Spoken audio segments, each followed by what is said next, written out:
Welcome back to another Daily Stew. We're the Right Stew podcast. I'm Paul Stewart. Brian Wright. Here we are, Sunday morning, day after championship games. A lot of really good games, all close games outside of the Big 12, Brian. Let's dive right into it. We got a lot of content, a lot of things to talk about today. And I want to hear your opinion on some things. So, first game of the day, the Arizona State, Iowa State Big 12.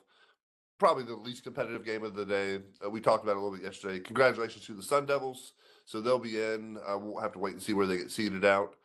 Any thoughts on that game off the bat? I mean, domination. I mean, for a team, again, that went 3-9 last year, to come in and essentially take over the Big 12 first season, no expectations, expected to finish last in the conference. Man, hey, Coach Dillingham started coaching at 17 years old. Was a high school football player, got hurt, and then coached JV, goes to Arizona State and coaches high school, and then becomes a grad assistant. Eventually works his way up, works at Arizona. Worked at Oregon last year or 2 or 3 years ago as their OC. And then clearly 34 years old wins the Big 12. Pretty incredible. So he's doing great things. That's a true testament to hard work and grit and work ethic. And so congratulations to Arizona State. Go Sun Devils. The next game, Penn State, Oregon. High scoring, really, really high scoring game. Dylan Gabriel, the transfer from Oklahoma, led Oregon to an undefeated season. Unanimous number. Back in the day, we'd say unanimous number 1 ranking. And this is what's really interesting. If you look at back in the day, Oregon wins the Big Ten. They're going to go play in the Rose Bowl and against the Pac-12 that doesn't exist anymore. Right. So what we have, you've heard me be an old curmudgeon fart about baseball, but football, I like the progress. Because back in the day, it's a lot of hypothetical. Sports talk radio podcast been around back then, there would have been a lot more debate and a lot more to talk about than if this team does this, who does this, and balance of schedule and all this sort of thing. But now we have the true playoffs. So Oregon, big win, good job, and good story for Dylan Gabriel. Paul, I got a question for you. Sure. And maybe this may be too long a form, but like back in the day, like before they did the round of 4, who would be your top 2 teams playing right now? Who would be your top 2? Do you have? So that's a great debate. So clearly Oregon is number 1, right? And then going into yesterday, I probably had Texas at number 2, but then they lose to Georgia. Man, nobody from the ACC. Nope.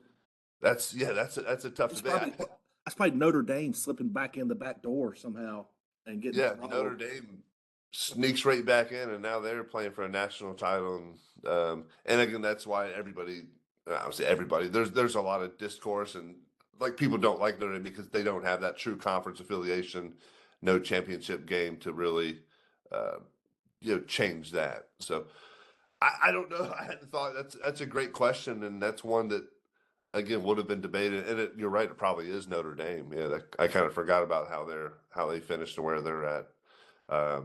So good one for Oregon. Congratulations on winning your first year in the conference. You win the conference. So that traditional Big Ten power, Oregon. The next game, Georgia versus Texas. That was the one we kind of differed on yesterday in opinion. And I think it goes to overtime. So I think we're both, I'm going to give myself half credit or quarter credit. Like back in the day, that's the kind of stuff I was begging for in Algebra 2. Both years I took it. I needed like those half points to get me through. Shout out to Miss Hardy out there if you're listening. Thanks for both of those years of Algebra 2. But Georgia wins in overtime. So clearly a couple overtime games in a couple weeks. They're finding ways to win. What did you see out of the Bulldogs yesterday, Brian? Well, I think you see how well coached they are, right? Yeah. You win a game against Georgia Tech, 44-42, and then you see figuring out how to win with your backup quarterback who hasn't played a whole lot, who's been there for a while, obviously in the system, but clearly they didn't fully trust him because, they were running balls and passing situations. And so I mean, it's again, it's a It was testament to old. It was like old school Tim Tebow style in the NFL. I yeah. was like, oh, we're not gonna. But here's all right. Here's my question then. Carson Beck's been the starter, played, had a good season, gets hurt. They bring in Gunnar Stockton. First of all, what a great name for a quarterback, right? Feels like something Oh on yeah. the varsity blue. Gunnar Stockton comes in. Just a great name. Let's hit the reverse button. So last year, Florida State goes undefeated, wins the ACC, but Jordan Travis is hurt, and they bring in Brock Lynn, and the committee says, "Hey, we just don't see your quarterback taking you to the next level, right?" We will not have that discussion or never see that because Georgia won.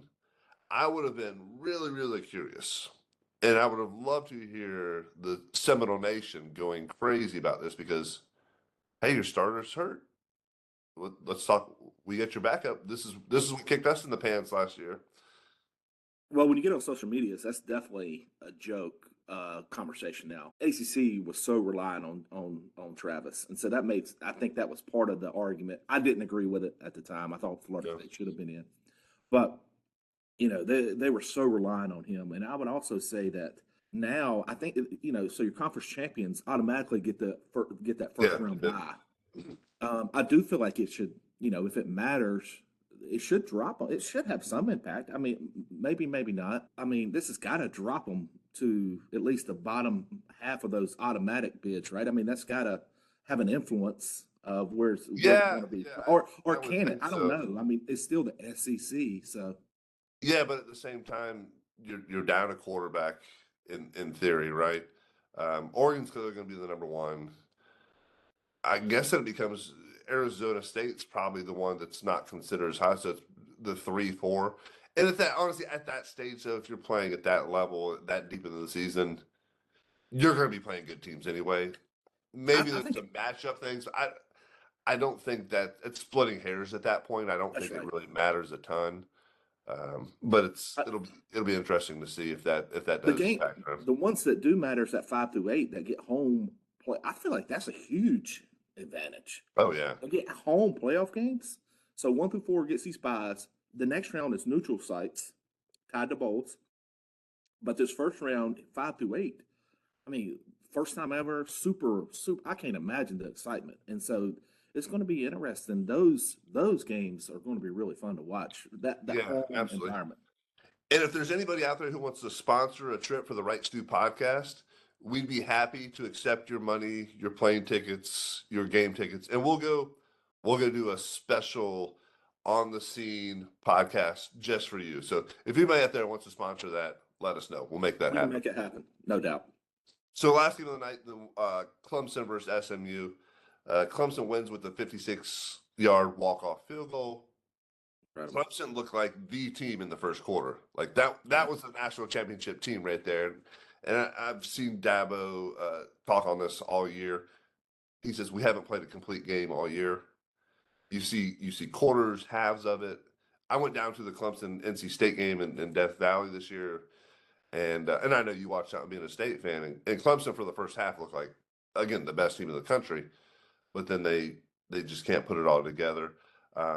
SMU did, after the first quarter, they looked shell shocked. I had a buddy there at the game last night. He said it was a very Clemson heavy crowd, which makes sense. So it was a semi home game for the Tigers, but SMU looked pretty good. Second, third, fourth quarter. Oh, I mean, you could argue that. I mean, not even really argue. I think statistically, it'll bear out. They were the better team, quarters Yeah. 2 through 4, and I think they were still down 17 in the fourth. Figured out a way to come back, get it tied up. Had some calls here and there, especially early on, that Yeah. didn't go their way. Well, there was the two. Um, There was the one call when the sack of the quarterback where they landed on top, and it's one of those calls that That's a you and I grew up terrible with. That call. it's a I don't know what defensive players can do. Again, I'm a Clemson fan, so it worked out for me. But the defensive lineman landed on K. Klubnik, and it looked like he even tried to brace himself so he brace didn't land himself. on Yeah, bad flag. And then there was the offensive pass interference call that was I thought it was a good no call. SMU didn't think so. Just objectively, I thought it was just looked like they kind of ran into each other. It didn't look like a true OPI. But you're right; those calls were both really big calls that extended drives and led to touchdowns. So sorry to interrupt. No. I would just say that, to me, they made their case that the gap between 1 and 12 is not that wide. Like, it may be as narrow as I can recall. I mean, there's no team that you feel like, unless you could argue Oregon, there's Yeah. really no team that's like going to win it, or no 3 or 4 teams. Like last year, 3 or 4 or 5 teams, you could argue Florida State should have been in it. But this year, you could easily see whoever ends up being number 12, if that's SMU, competing with any of those teams. I mean, they were talking last night, SMU's line, most of their line, they got like a number of players from Miami. I'm not sure. I mean, that's just the nature of the sport now, but their defensive line didn't look overmatched by Clemson. No. Clemson's line didn't look overmatched by South Carolina's. And so, kind of that logical thought process is that there's not really that big a gap between a really good SEC school like, Georgia or Texas and SMU. I mean, the gap isn't that wide. And Yeah, if SMU plays clean last night, they beat Clemson. they win that ball game. Yeah, and so now I think the big thing that everybody's waiting for, and we'll be watching, is SMU or Alabama. And I think, and I've heard a few people say this, and I really agree with this. Alabama's done. SMU went undefeated in their conference, a Big Four, Power Four conference, and are playing for the conference and played a really close game. Alabama's sitting at home watching. Yeah. So why should SMU? And we're not talking about like a team that snuck in and has 4 losses. They're 1 total loss. Why should SMU get penalized for playing? They'd be better off just having lost the conference game and waiting at home, right? Well, and I don't think the debate would be like, if Clemson lost last night, there wouldn't be no debate that Clemson should not be in it, right? And so it's kind of the same thing with Alabama. They've had 3 opportunities, and if they don't lose, they had some bad Oklahoma. The Oklahoma loss really was an eliminator, because Oklahoma's a team who's gotten beat by 5 other teams or 6 other teams. I think they're 6-6, right at 500. Barely got a bowl game, being eligible for a bowl game. And so to And the penalize, Vanderbilt loss is always, I mean, that'll go down in Vanderbilt lore as one of the greatest wins of their program history, but For Alabama, sure. not a good look. For sure. I mean, SMU again. I keep seeing this 3-1, 3-1 for Alabama, and everything that they've done this year in regards to their against the top 25. But their quality wins really. Georgia obviously is quality win. Wisconsin's not a quality win. Vandy lost. South Carolina's a good win, but it's a 2-point win at home. They lost to Tennessee. They beat Missouri handily, but they're okay. We realize LSU's just okay. And Oklahoma is bad. And then they beat the rival Auburn, who's a 500 team, give or take. And so the reality is, their resume is, they talk about how much better it is than SMU's. It's not really that much better. Yeah. So I'm going to give a prediction Okay. and say Alabama gets in over SMU. Based on history, based on what happened last year, based on the perception that the SEC is the dominant and premier conference in college football, which I would say premier, dominant, Oh, yeah. That's not all as true. much. All fair. Yeah. I don't like to say it. And again, I guess I'm just us being ACC guys. I'm just adopting it. SMU's in the conference, brand new. I'm just adopting them, Yeah. put my arms right around them and Oh, say, yeah, "Hey for guys, sure. For welcome sure. to the The family. running ponies We're and all chemical ponies. Yeah. we're all in this together." So, all right. So, do you have a thought on what do you think if somebody you had to put a Well, amount of money I that was mattered looking. to you? I mean, there's at least some projections that have SMU in, but I wouldn't be surprised. And it feels like money drives everything.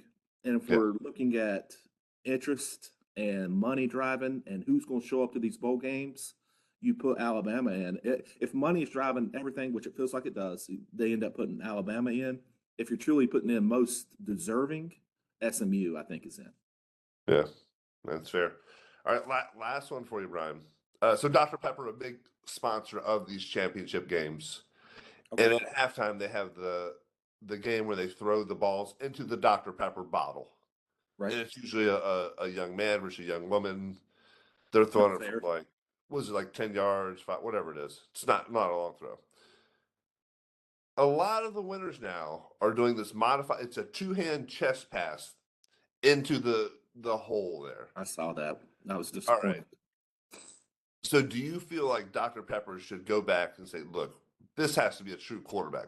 We can't be making chest passes into the hole because that's you're skirting the rules. I mean, technically you're doing it right, I guess, but like we want to see a girl throw the ball.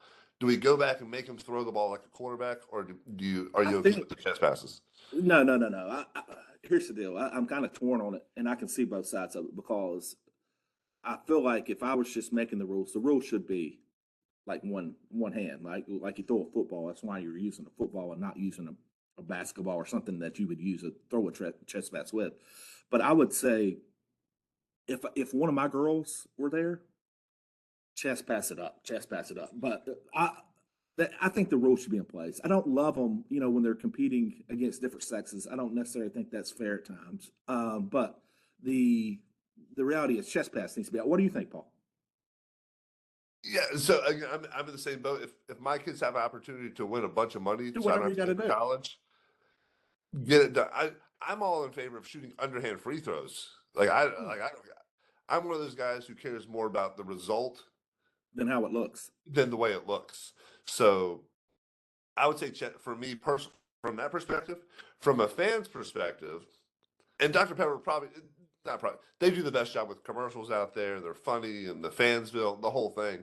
So really appreciate what they do, right? That's really awesome. They give those young people an opportunity. So yeah, I want to see a true quarterback. I want to see a real throw. I don't want to see the chest passed. But again, if the money's on the line for me, I'm doing whatever I need to do to get that thing done and win that competition. Amen. I agree. Paul. I agree. All right, good stuff. All right, new update. We've been told by the younger generation that we need a TikTok. So we got a TikTok. Right Stu podcast on Paul's gonna TikTok. be dancing. Maybe, maybe I will be dancing. If that's what the people want, dance, then I'll dance. So we're on Instagram, YouTube. Go watch, subscribe, follow, listen, share. Make all those things happen. We really appreciate all the love and support thus far, and we'll be looking forward to bringing more content in the near future. Watch those CFP. We'll be watching that CFP today, seeing what happens, and then I think we're going to try to bring something back again tonight with kind of some reaction and feedback from that. So that's all we got for now. Out. Go back.